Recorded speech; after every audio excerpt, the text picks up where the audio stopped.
et se tenant du côté droit. Et l'air pur qui était le cerveau de Binah se trouvait au-dessus d'elle, au-dessus de la couronne de Géboura appelée feu Chloé se trouvant du côté gauche. Sache que tout ceci apparut d'abord dans le secret de la lumière environnante se trouvant au-dessus de Zahir Ampin comme cela a été indiqué, c'est pourquoi il y avait alors 4 cerveaux. Mais ensuite, ils se revêtirent des Netza, Od et Yesod d'Ima et devinrent 3 cerveaux car les 2 couronnes pénétrèrent dans la Yesod d'Ima pour devenir une seule Da'at. C'est ce qu'il est dit dans l'Hydra Zuta, Daf 292, et si tu dis qu'ils sont 3, ils sont en fait 4 comme je l'ai mentionné, l'héritage d'Abba et Ima, et les 2 qui sont cachés en eux, qui couronnent la tête, de Zahir Ampin, et qui sont les téphilines de la tête, et ils se joignent ensuite sur les côtés, brillent et pénètrent dans les 3 espaces du crâne. C'est-à-dire que lorsqu'il était encore dans la lumière environnante ils étaient 4 cerveaux. Ainsi, ensuite ils se trouvaient également sous le 6e aspect dont nous avons parlé, ce qui correspond au secret des téphilines comme cela a été indiqué, car ils étaient encore la lumière environnante. C'est pourquoi ils devinrent alors 4 cerveaux,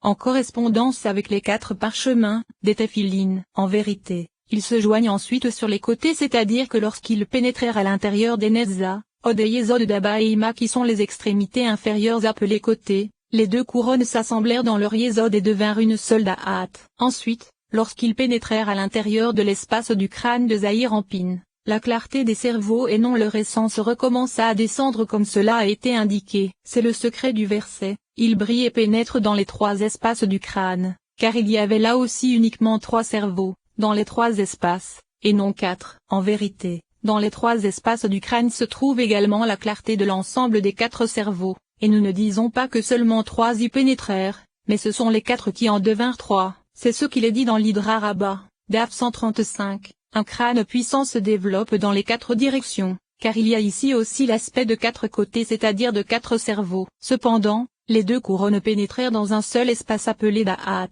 Ne t'égare pas à propos de tout ce que nous avons expliqué, car la racine des cerveaux resta en haut et c'est uniquement leur clarté qui se propagea de degré en degré. Et il resta une racine à chaque niveau, le degré se situant au-dessous étant uniquement la clarté du précédent. Il en fut ainsi pour tous les degrés. Grâce à cela tu comprendras que la racine des cerveaux de Zahir Ampin se trouve en haut, dans Abba et Ima, et c'est à partir de là que commence leur réalité. Étudie ce qu'il a été dit dans les enseignements sur l'image. Car le tzadi est l'aspect de Da'at alors que la même correspond à l'aspect des Okma et Bina se trouvant en elle. En vérité, leur ordre de pénétration fut le suivant, Okma se revêtit de la Netza d'Ima, Bina de Od, et les 2 couronnes qui sont Da'at de Yesod. Ensuite, ces Netza, Od et Yesod pénétrèrent à l'intérieur de Zahir Ampin, les cerveaux se trouvant en leur sein. De plus, au début ce fut le cerveau de Okma se trouvant à l'intérieur de la Netza d'Ima qui pénétra dans la tête de Zahir Ampin. Puis ce fut le cerveau de Bina qui se trouvait à l'intérieur de la Od d'Ima, et ce fut enfin le tour de la Da'at correspondant aux 2 couronnes qui se trouvaient à l'intérieur de la Yesod d'Ima. C'est ce qu'il est dit dans l'Hydra Zuta, Daf 289, cet Okma fut gravé et produisit, un fleuve, et devint un cerveau, ce qui se réfère à la Okma d'Abba qui devint la Okma de Zahir Ampin. Puis il est dit, 7, autre, Okma fut gravé et se taira, ce qui correspond au secret de l'héritage d'Abba et Ima, c'est-à-dire la Okma d'Ima, qui devint la Bina située dans la tête de Zahir Ampin. Ensuite les 2 couronnes pénétrèrent, et c'est ce qu'il est dit, à partir de cette lumière qui se propageait depuis les 2 écoulements furent gravés et s'associèrent en une tête profonde, comme il est écrit, par sa connaissance les abîmes se fendirent. Et ceci pénétra dans la tête de Zahir Ampin et devint un autre cerveau. Il faut que tu saches que la Netza d'Ima ne se propagea dans Zahir Ampin que jusqu'au centre du cœur, ce qui correspond à l'emplacement du torse. Commentaire, étudie le second paragraphe du chapitre sur la diminution de la lune, car du temps du premier temple les Netzaïod d'Ima se propageaient jusqu'aux nouvelles Netzaïod inférieures de Zahir Ampin. Car Ezed, Géboura et Tiferet devinrent Okma, Bina et Da'at, alors que Netza, Od et Yesod devinrent Ezed, Géboura et Tiferet. Et pour faire apparaître de nouvelles Netza, Od et Yesod les Netzaïod d'Ima se propagèrent encore vers le bas et firent apparaître de nouvelles Netza, Od et Yesod. Et c'est d'elles que les 2 parties inférieures de Netzaïod se revêtirent après la destruction du premier temple. Et même à l'époque du second temple, Ima ne se propageait que jusqu'aux premières Netza, Od et Yesod de Zahir Ampin qui était alors devenu Ezed, Géboura et Tiferet. Le sens en est que le cerveau de Okma se trouvant dans Netza servit à Zahir Ampin lui-même, c'est pourquoi il se propagea jusqu'au torse car c'est en deçà que se trouve la réalité du Nukba. C'est pourquoi la Bina de Zahir Ampine qui se trouvait dans la Ode d'Ima se revêtit jusqu'au nombril, c'est-à-dire jusqu'à la Ode de Zahir Ampine où se trouvait le cerveau de Bina de la Nukba de Zahir Ampine. Il se trouve que c'est l'aspect de la Bina de Ode, et le cerveau c'est Bina. Et il se propagea jusqu'à la Bina de la Nukba de Zahir Ampine car elle se propagea pour achever la réalité de Nukba comme cela a été indiqué. C'est ce qu'il est dit dans les Tikkunim. Et la propagation de Bina se fait jusqu'à Ode, or il aurait fallu dire jusqu'à la Netza de Ode. En vérité, ceci indique que sa propagation la plus basse c'est Ode car elle se propagea au-delà de la Netza d'Ima. Il se trouve que c'est également le sujet de ce qu'il est dit dans le Zohar. L'une se trouve dans Netza, et l'autre se trouve dans Zod, car le mâle provient toujours de Netza et la femelle de Ode. En vérité, le sens de ce qui a été indiqué c'est qu'il s'agit du secret du verset, et les deux cornes étaient hautes, l'une étant plus haute que l'autre. Sache qu'il s'agit d'une grande règle, c'est-à-dire que parmi tous les aspects de Netza et Ode se trouvant dans tous les parts soufim, Netza est plus haute que Ode, et l'explication de plus haute c'est qu'elle est plus courte. En effet, étant plus courte elle ne descend pas et reste en haut. Elle est donc élevée. Or ceci existe que ce soit dans Zahir Ampine, dans Abba, dans Ima ou dans Zahir Ampine. Leur Netza est plus courte que leur Ode. Nous en avons terminé avec ce sujet, et il sera expliqué ultérieurement à propos du secret des lanières des téphilines qui correspondent au sixième aspect dont nous avons parlé. Il a déjà été expliqué que les Netza, Ode et Yesod d'Ima avec l'ensemble des trois cerveaux qu'elles contiennent pénétrèrent dans la tête de Zahir Ampine, et là elles devinrent les trois cerveaux se trouvant en lui, à l'intérieur du crâne. En vérité, ceci ne concerne que les trois premières parties des Netza et Ode, car les autres parties pénétrèrent et se propagèrent sur toute la hauteur de Zahir Ampine comme cela a été expliqué. C'est ce qu'il est dit dans l'Hydrazuta, cet Okma fut gravé, point et de là elle se propagea et pénétra dans tout le corps, point et de là elle se propagea et pénétra dans ce corps, et elle remplit toutes ses chambres et compartiments. En Daf 292 il est également dit, chacun pénétra sur les côtés et se propagea dans tout le corps, et dans la paracha Naso. Daf 176, il est dit, les trois se propagèrent dans tout le corps. 8e paragraphe.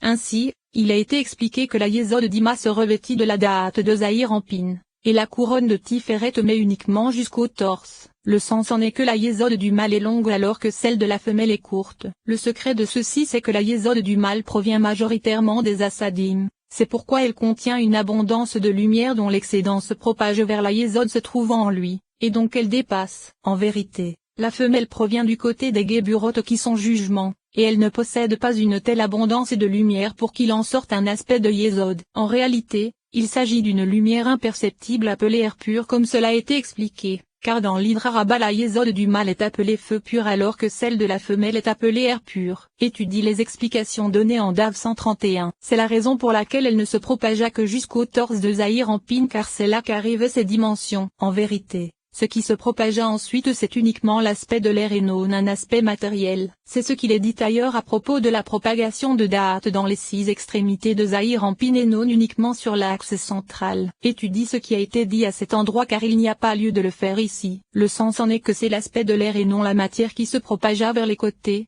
à l'emplacement voulu dans la totalité des 6 extrémités comme nous le savons d'après le secret de la propagation des Asadim et grâce à ce qu'il est dit dans le Zohar sur la paracha Shelaleka. Da'at entra dans les 6 extrémités, et ce qu'il resta c'est 130. Or nous savons qu'il est dit ailleurs que les Asadim et les Geburot qui se propagèrent dans Zahir Ampine se présentèrent revêtus des vêtements d'Ima, même après leur sortie de sa Yesod. Et il s'agit de l'aspect de l'air dont nous venons de parler. C'est ce qu'il est dit dans la paracha Zinu, Daf 289, c'est-à-dire que Da'at pénétra dans le corps et remplit toutes les chambres et les compartiments. Il se trouve que grâce à cela nous pouvons comprendre l'aspect des chambres et de compartiments. Ainsi, à partir d'où l'aspect de la Yesod de Zahir Ampine vint-il à l'existence car ces autres aspects contenaient le secret de la propagation de Bina en leur sein, et c'est à partir de leur force que se fit la croissance. En vérité, à partir de quoi sa Yesod apparut-elle? Car la propagation de la Yesod d'Ima n'atteignit pas son emplacement comme cela a été indiqué puisqu'Ima se propagea jusqu'à Ode et non jusqu'à Yesod. En réalité le sujet en est, tout comme il a été indiqué plus haut que l'aspect des Netza, Ode et Yesod d'Abba et Ima apparut en eux grâce à l'inclinaison de la tête d'Arik Ampine, qu'ici aussi c'est grâce à cette inclinaison que la Yesod de Zahir Ampine vint à l'existence. Cependant, il existe une différence entre les deux car dans le premier cas où 3 aspects étaient absents, il fallut incliner le 8e mazal jusqu'au 13e, et 4 tikkunim séparaient donc ces deux mazalot, alors qu'ici, il fallait seulement faire apparaître l'aspect de Yesod, et il fallut seulement incliner le 13e mazal qui est également la Yesod de la barbe comme cela a été expliqué en son temps. Ainsi, il descendit jusqu'au centre du cœur comme cela est indiqué dans l'Hydra. Or ceci correspond précisément à la tête de Zahir Anpin comme cela a été indiqué, et c'est en arrivant à cet endroit, à cause de l'inclinaison de la tête d'Arik Anpin, que le Shofa augmenta alors dans le cerveau de Zahir Anpin, directement à partir de la lumière de ce mazal et non par l'intermédiaire d'Abba et Ima comme pour les autres cerveaux. Ce fut donc uniquement grâce au mazal lui-même qu'une grande lumière se propagea dans sa tête, et c'est à partir de la force de cette lumière qui fut ajoutée à Zahir Anpin que l'aspect de sa Yesod vint à l'existence de façon extériorisée et non intériorisée comme dans le cas de la femelle,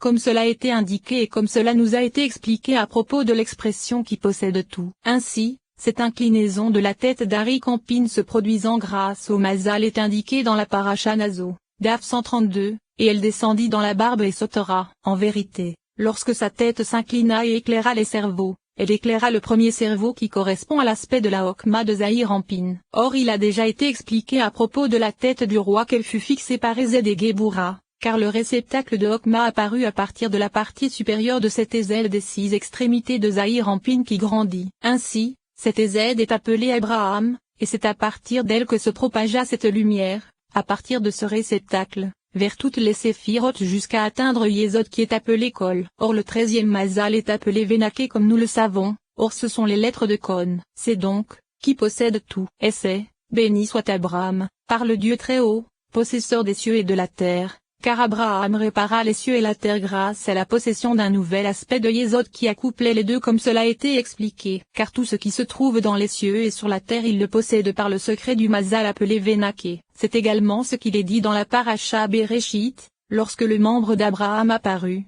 Il fut couronné à l'extérieur et devint un membre, et ce membre fut révélé. Le sujet en est que c'est grâce à cette lumière qu'Abraham prit que fut réparé le saint membre qui s'accouplait avec Malkout et qui était appelé Ma. C'est pourquoi la force des deux est rappelée dans son nom, et Vema c'est Abraham, car c'est lui qui les répara. Et il est dit ce membre fut révélé ce qui indique ce que nous avons dit, c'est-à-dire que c'est grâce à cela que son extériorisation est exposée à l'extérieur à cause de l'abondance de lumière, et il n'est donc pas intériorisé comme dans le cas de la femelle. Sache que tant que Zahir Anpin et Nukba ne se furent retrouvés face à face et que le secret de la Tsilut nu apparut jusqu'à Yesod, la réalité de la Da'at supérieure se trouvant entre Abba et Ima ne fut pas révélée. C'est pourquoi elle n'est pas mentionnée dans l'ensemble des 10 séphirotes. Ceci constitue le secret du membre d'Abraham. Et là où Zahir Anpin et Nukba ne se trouvent pas face à face, la réalité de la lettre Yod n'est pas révélée dans le développement du tétragramme, car le secret de Yesod est toujours le secret du cerveau, et lorsqu'il n'y a pas d'accouplement,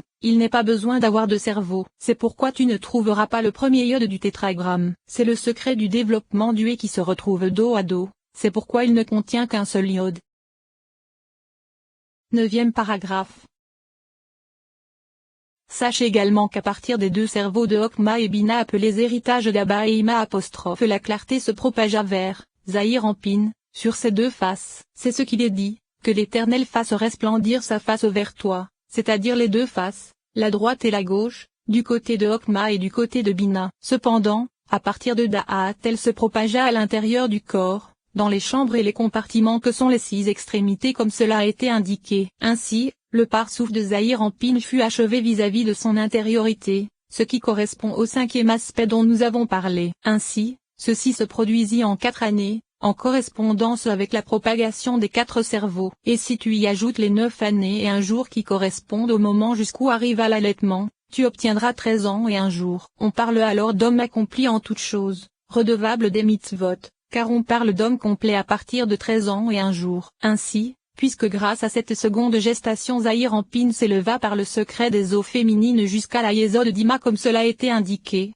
et ayant grandi car il s'éleva jusqu'à la Yesod supérieure d'Ima, il possédait alors des poils au niveau de sa Yesod qui était appelée barbe inférieure car il s'agit d'une seconde sorte de poils. Et on en trouve le signe chez l'homme après ses 13 ans et un jour. Mais en ce qui concerne la barbe de Zahir Anpin, on ne m'a pas vraiment expliqué quand elle apparut. En vérité, ce que j'ai reçu de mon maître de mémoire béni c'est qu'au début il avait seulement 9 tikkunés de Diknak, c'est-à-dire après avoir atteint ses 13 ans. Puis, lorsqu'il eut 20 ans et que les environnantes d'Alba du Lamed même de Tselem pénétrèrent en lui, Il lui vint alors une barbe complète avec ses 13 tikkuné de Dikna. C'est l'explication de l'expression jusqu'à ce qu'il ait une barbe pleine car c'est également le sens de la bénédiction pontificale.